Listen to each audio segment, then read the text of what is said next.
This is Fox 13 News. It's the first solar eclipse to touch down in the U.S. mainland in over 38 years. In fact, the last one that hit the lower 48 states was back in February of 1979, and that one only touched a handful of states, mainly in the Pacific Northwest.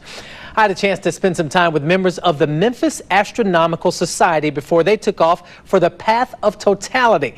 Some of them have been waiting and planning for this eclipse for years.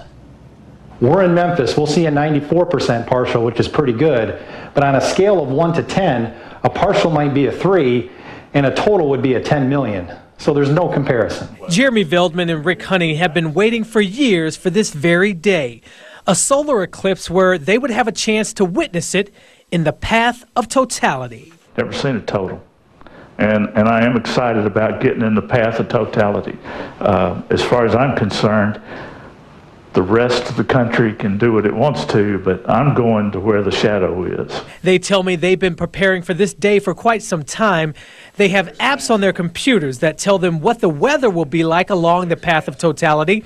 So if some place is cloudy, they will just continue and move northwest until they can get a clear view of the sky.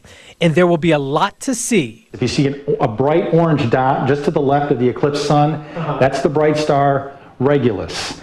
If you go a little bit further to the left, you should see another bright object. That would be the planet Jupiter.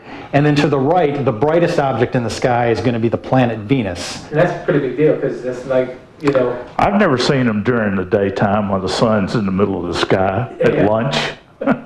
The two understand that many people may not be as passionate about eclipses as they are, but they say it's just another way to marvel at one of nature's greatest gifts. It'd be like watching a flower bloom in 2 minutes. You know, if someone told you you could, blooming flowers are beautiful to everyone, but if someone said you could watch the flower completely bloom in 2 minutes, and would you say that's not that big a deal?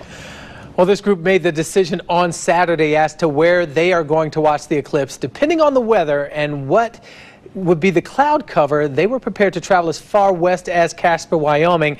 I just reached out to the group on Facebook and found that they are going to be watching the eclipse in the path of totality from Clarksville, Tennessee. And before you sit down and watch the moon pass before the sun, you have the chance to roll up your sleeves and donate some blood.